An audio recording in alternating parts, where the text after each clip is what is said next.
Deu certo contra a equipe do Fluminense e agora, você mantém a mesma equipe agora para enfrentar o Grêmio? Assim, boa tarde. Boa tarde, William. Olha, ainda não está definido, né? Porque vocês têm visto aí, não é só na equipe do Atlético, mas nas outras equipes também, a maior parte das equipes está sendo modificada. Nenhuma equipe tem sequência de jogos com a mesma formação. Isso se deve a dois fatos. O primeiro é que há uma sobrecarga de jogos, uma sobrecarga de viagens em cima dos atletas, mas óbvio que eu gostei daquilo que eu vi, principalmente a partir de 20, 25 minutos do primeiro tempo. Então, há uma grande chance, se todos os atletas estiverem à disposição, que a gente mantenha boa parte daqueles atletas que iniciaram a partida. Jânio, já que seu microfone está aberto, pode fazer a segunda pergunta. Boa tarde, Wagner. No último jogo, você prometeu fazer as mudanças, fez, deu certo, o time foi bem. Mas, assim, cotidianamente, o Atlético, nessa semana, tem convivido, assim, com boatos. Teve o problema do Jorginho, que você explicou. Agora vem essa coisa, interesse do Santos pelo Kaiser, interesse de outro clube para os outros jogadores. O Atlético virou uma espécie de uma central de botarias.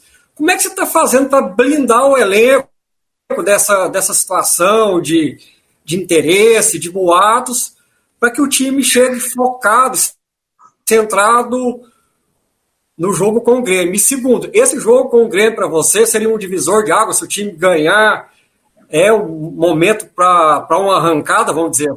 Eu não tenho dúvida que sim, já. Eu acho que esse jogo passou a ter uma importância muito grande. É lógico que quando você enfrenta uma equipe do tamanho do Grêmio e você obtém uma vitória, você dá um salto, você ganha moral, né? Mas especificamente no momento do Atlético, seria muito importante para a gente, que a gente somaria pontos importantes diante de um rival que outras equipes vão ter dificuldade em ganhar, essa é a verdade, a partir do momento em que todas as equipes estiverem ajustadas, né? Então eu vejo como uma rodada extremamente importante para a gente. Sobre os acontecimentos, é quase que rotineiro para a gente que aconteça alguma coisa. Lógico que essa semana, o caso do Jorginho não é uma coisa que acontece com frequência, mas o interesse dos outros clubes, sim.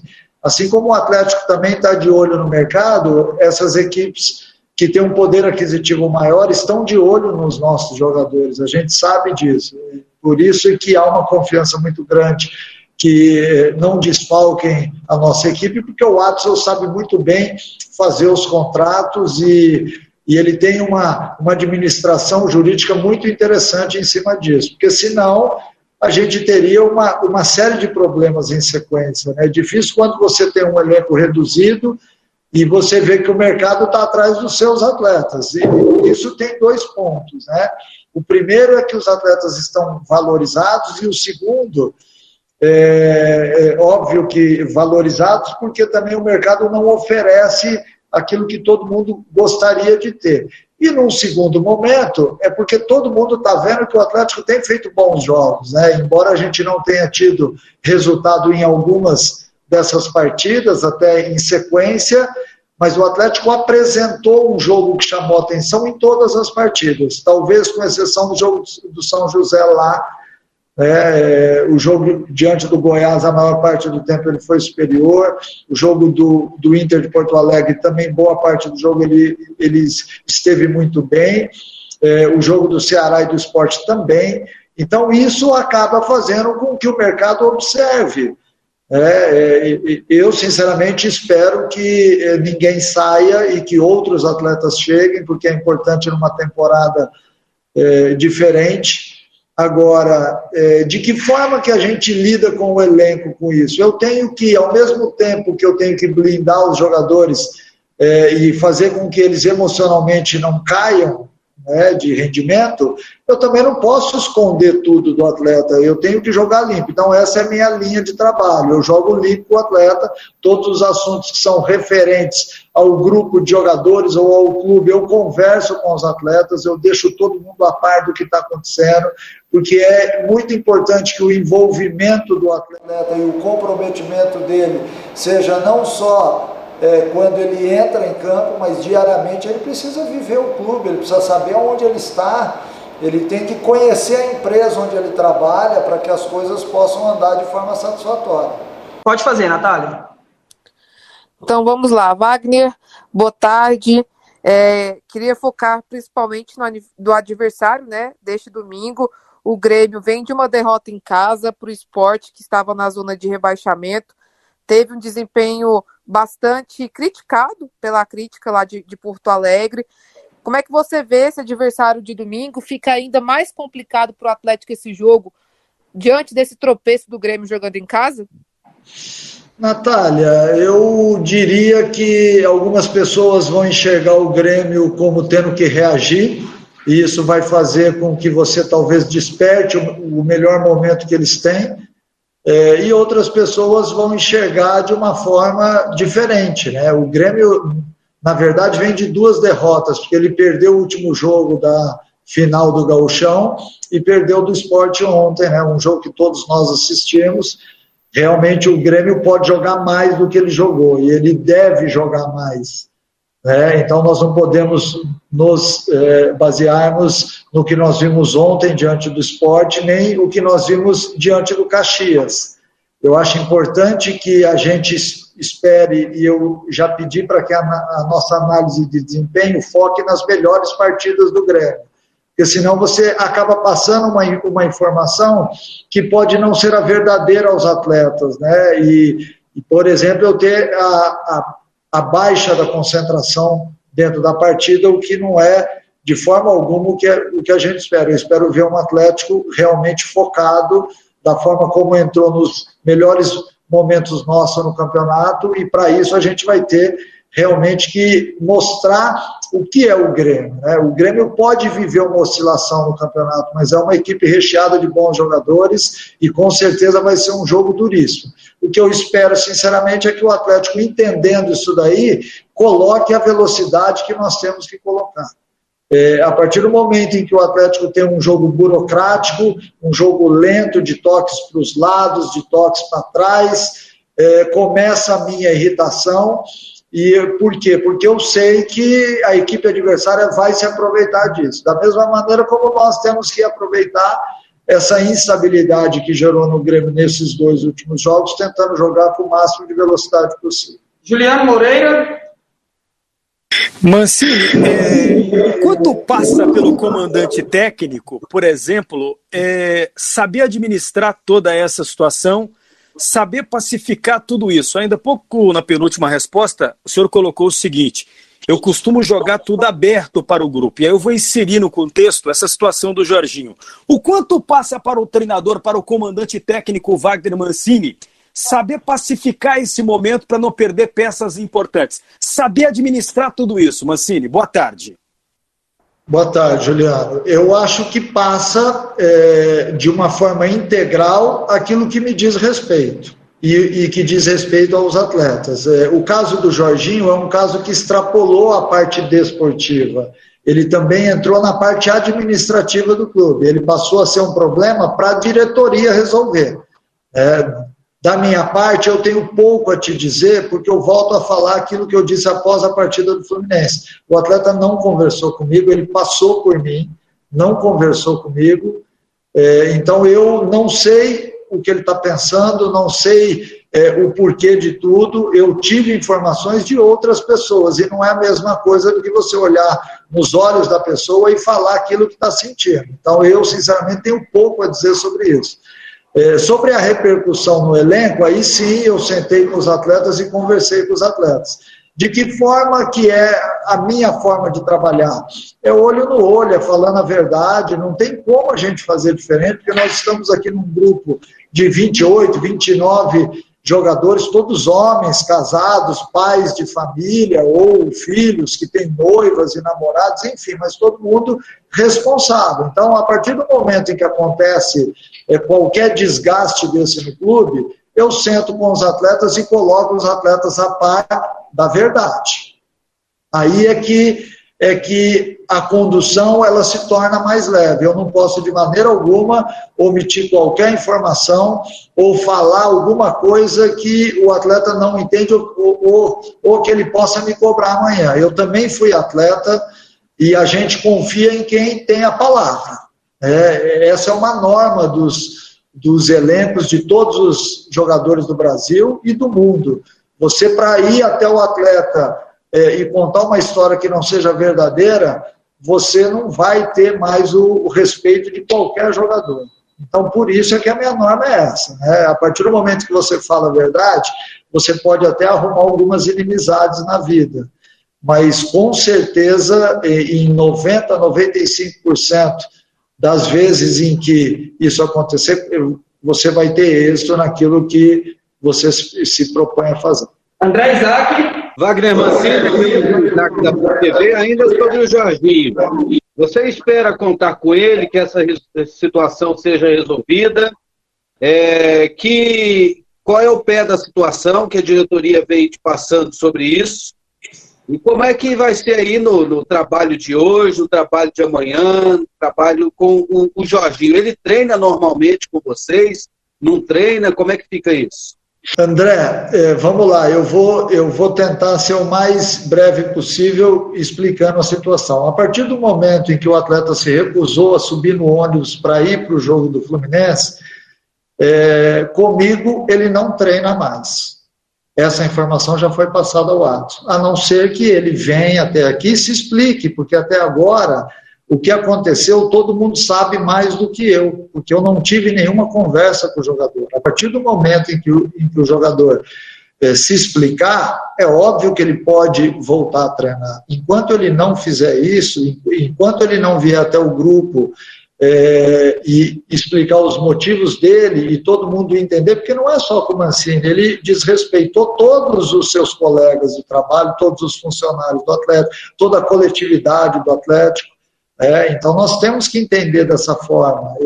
Eu não sou contra o Jorginho, muito pelo contrário, vocês são prova aí de que ele era titular do meu time e quando eu o retirei do time, acabou gerando isso tudo. E vou lembrar também que lá atrás, quando o Jorginho teve a Covid, que ele ficou 12 dias afastado, ele voltou no domingo anterior ao jogo do Flamengo, que seria na quarta. E com 4 dias apenas de treinamento, ou até menos, eu acabei confirmando a escalação dele. Então, eu não tenho nada contra ele, não sei se ele tem alguma coisa contra mim. É por isso que eu não posso, de maneira alguma, abrir exceção para que amanhã outros atletas façam isso. Então, comigo ele não treina até que haja uma explicação convincente. Isso não é para o Mancini, é para o Atlético. Eu tenho que proteger o clube, eu tenho que, a partir do momento em que eu exijo o máximo de desempenho de todos os atletas com a cobrança, eu também tenho que respeitar esses atletas. Respeitar, inclusive, quem entrou no lugar do Jorginho, quem viajou no lugar do Jorginho, porque aqui nós somos uma coletividade. Muitas vezes eu até falo nas entrevistas que eu não gosto de falar individualmente dos atletas, porque eu tenho que focar no coletivo. Eu cuido de 28 atletas, eu não cuido apenas de um. E quando isso acontece, a gente tem que ser firme. Não é questão de ser duro, é questão de ser firme. Se o Jorginho quiser voltar, ele pode voltar. Ele se explique o porquê que ele tomou aquelas atitudes. Aqui ninguém tem o direito de punir ninguém antes de escutar. Eu só queria saber o real motivo, só isso. Nossa pergunta, Felipe André. Boa tarde, Mancini. Esse começo de Brasileirão, né, a gente tem notado que muitas equipes estão tropeçando, né, mesmo jogando em casa, jogando fora, tá muito embolado ainda nesse começo de campeonato. E o Atlético, apesar de estar na 19ª colocação, né, saiu da lanterna por conta do empate, está só 3 pontos do Corinthians, que é o 9º. Essa parte embolada do campeonato dá mais esperança para você, para os atletas, que uma sequência de bons resultados tire e afaste um pouco o Atlético dessa situação atual?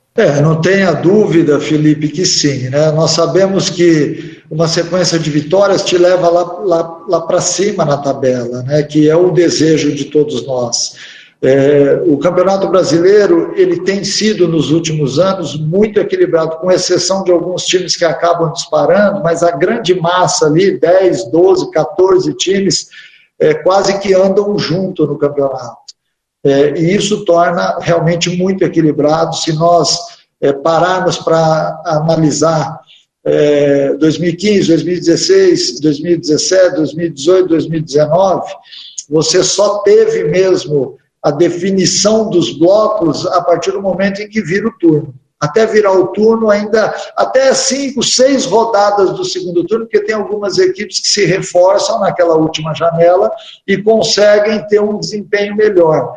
Mas até a virada do turno vai ser embolado, vai ser esse negócio, ganhou, sobe, sai de baixo, perdeu, empatou, volta. Já se tornou realmente uma situação diferente para todas as equipes. E aí eu não estou falando de quem tem mais orçamento ou de quem tem menos orçamento. Acho que todo mundo sofre isso daí, porque eu já tive em outras equipes também, e há uma necessidade muito grande de você atingir rapidamente aquela soma de 45 pontos para se preocupar com outras coisas no campeonato. Então, aqui ninguém vai falar mentira. O desejo do Atlético é realmente a permanência na Série A. E para isso a gente vai ter que buscar pontos interessantes. E não dá para a gente buscar pontos interessantes se a gente, por exemplo, não tirar pontos de equipes que a maior parte das outras equipes vão ter dificuldade. E o jogo do Grêmio é exatamente essa. O Grêmio, eu tenho certeza que vai ficar entre os 5 primeiros lá em cima. Então, a dificuldade de se ganhar de uma equipe assim, ela vai existir ao longo de todo o campeonato. A gente tem que tentar vencer partidas, porque vencendo, você mesmo falou que dá um salto interessante, que do nono para o 19º a diferença é de apenas uma vitória, então nós vamos em busca dela. Alex Rodrigues. Mancini, boa tarde. Estou falando com você. Primeiramente, quero te parabenizar, Mancini, pela forma como tudo foi colocado na última coletiva. O treinador que deu a cara aí para falar a respeito desse assunto, hoje novamente, envolvendo o Jorginho. Mas o assunto que eu queria abordar com você é outro.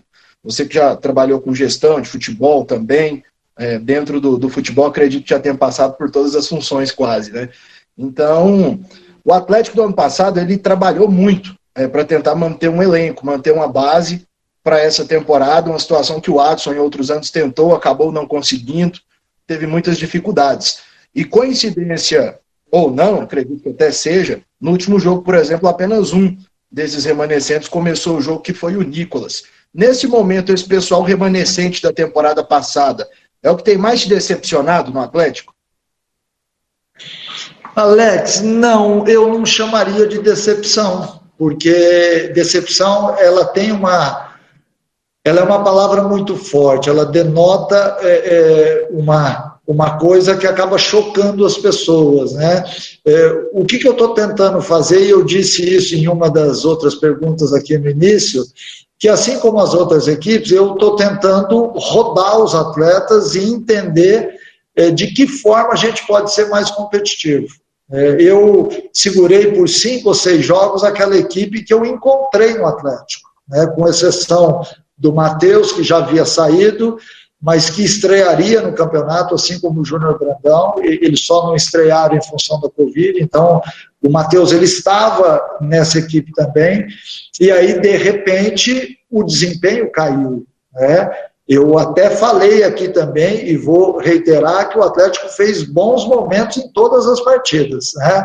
Mas eu não posso contar com oscilação num campeonato tão equilibrado. Eu preciso encontrar uma equipe que me dê uma resposta significativa, porque não é o Mancini que precisa de pontos, é o Atlético que precisa de pontos. Então nós temos que somar o maior número de vitórias possível para tentar manutenção na Série A, que vai dar ao clube a possibilidade de qualificar o seu elenco, porque vai ter uma entrada de dinheiro maior, e o Atlético, assim como todas as equipes no Brasil, vivem muito daquelas cotas de televisão, então é importante que a gente alcance o nosso objetivo, que é esse. Então, as mudanças, elas vão acontecer em alguns momentos, porque eu tenho que descansar alguns atletas. Em outros momentos, como foi o caso, porque eu não estava satisfeito, porque eu senti que as oscilações, elas estavam acontecendo muitas vezes dentro das partidas, ou em alguns momentos que eram fundamentais dentro daquela partida. Por exemplo, o jogo do Ceará, onde a gente tinha o domínio, quando nós melhoramos no jogo, estávamos muito perto de abrir o marcador, nós tomamos um gol que acabou sendo decisivo, em seguida teve a expulsão. Então, todos esses fatos acabam mostrando para todos os jogadores aqui do Atlético aquilo que eu sempre digo, 8 meses de campeonato, 7 meses esse ano, é muito tempo, ninguém consegue jogar em alta performance durante 6, 7 meses seguidos. Então, você tem que ter elenco para isso, e quem tem elenco tem que usar o elenco. E quem sai do time tem que entender que ninguém tem vaga garantida na equipe. Então, aquilo que foi feito em 2019, muito bacana, a gente agradece, é muito bacana para o torcedor que viu esse time subir, mas hoje é uma outra situação, é um outro treinador, é uma outra mentalidade, é uma outra forma de jogar. Então, nós temos que tentar utilizar esses atletas também da melhor maneira possível, assim como os novos que chegaram. E lembrando que nós ainda estamos de olho no mercado, porque é importante que você se reforce. Eu vejo algumas equipes, que é o caso do Ceará, do Fortaleza, que são equipes que conseguiram se manter na Série A e que conseguiram melhorar os seus elencos, não só em número de jogadores, mas em nível. Eles nivelaram muito bem. Então, Rogério Ceni e Guto têm nas mãos um elenco mais recheado de jogadores que podem entrar e suprir a ausência daqueles que estão saindo. Esse é o nosso desejo, que o Atlético consiga realmente se estruturar não só dentro deste campeonato, como permanecendo no campeonato do ano que vem. Igor, para fechar a coletiva. Boa tarde, Mancini. Aqui é o Igor da Rádio Aliança 1090. Mancini, o time jogou muito bem contra a equipe do Fluminense, mesmo jogando fora de casa, e conseguiu arrancar um empate que é até bom, né? Porque é um jogo fora de casa e contra uma equipe grande do futebol brasileiro. Contra o Grêmio, você vai repetir a escalação, mesmo você tendo falado que ia fazer algumas mudanças, devido o time precisa pegar o jeito em entrosamento para jogar bem no Campeonato Brasileiro, e também por causa que a tabela do Atlético é mais difícil, né? Agora vai pegar o Grêmio, depois vai pegar o Vasco fora, o Bahia, então você pretende dar rodagem àquela equipe que empatou contra o Fluminense fora de casa. E também queria que você falasse sobre o Chico, que jogou muito bem contra a equipe do Fluminense, foi eleito o melhor em campo, ele que fez a sua estreia como titular. Ele havia entrado 2 jogos fora de casa, contra a equipe do São José e contra o Ceará. Ele que entrou como centroavante, né? Eu queria que você explicasse ele jogando como meia e o que você acha da continuidade da equipe titular. Ô Igor, você fez várias perguntas em uma só e eu vou tentar responder da melhor maneira possível. Tá, em primeiro lugar, eu gostei da atuação do Chico, gostei muito da agressividade dele, que é aquilo que eu peço a todos os atacantes. Mas o Chico não entrou de centroavante, o Chico entrou como um segundo atacante ao lado do Kaiser. Ele é um atleta que não se esconde em momento nenhum da partida, e nós precisamos de jogadores assim. Eu tenho incentivado muito a coragem do time do Atlético, porque é importante que mesmo jogando fora de casa, você tenha um bom desempenho, porque isso significa que você está perto de somar pontos. Eu, sinceramente, fiquei um pouco decepcionado com o empate de quarta-feira. Eu queria a vitória, porque quando você tem um jogador a mais e tem o volume de jogo que nós tivemos na segunda etapa, você tem que ganhar a partida. É por isso que eu acho que o Atlético ainda não está pronto, porque uma possibilidade dessa de você jogar com o Fluminense no Maracanã com um a mais desde o primeiro tempo, só daqui a 20 anos acontece de novo. Então, nós temos que aproveitar as oportunidades. O Mancini vai mexer no time para o jogo de domingo? Não sei ainda, eu dependo de 2 dias de treinamento ainda, até do desgaste dos atletas, mas é importante dizer que eu estou tentando achar a equipe ideal. A equipe ideal é aquela que sabe aquilo que tem que fazer dentro de campo, que, por exemplo, contra um adversário que tem 10 jogadores, ela tem que amassar esse adversário. E amassar significa vencer. Eu não posso atropelar, entre aspas, uma equipe adversária e não ganhar a partida. Eu tenho que ganhar. Então, essa maturidade é o grande desafio da gente. O Atlético tem que vencer partidas. Eu prefiro vencer uma e perder 2 do que empatar 3. Essa é a verdade. E para isso você tem que ter um time corajoso em campo, que olhe do outro lado e não supervalorize os atletas que estão do outro lado, a camisa que está do outro lado, que ele valorize a camisa que ele esteja usando. Então tem alguns conceitos aí até pelo lado psicológico, lado emocional, que é importante a gente reforçar diariamente. E como que você reforça isso? A partir do momento que a equipe entra em campo e ganhe, como ganhou do Flamengo. Ganhou do Flamengo porque teve força mental, porque teve força emocional, além da parte tática e técnica. Então, para se conquistar as coisas na vida, você tem que pagar um preço, que o Atlético pague esse preço. E o preço é exatamente partir para cima do adversário e querer ganhar dele.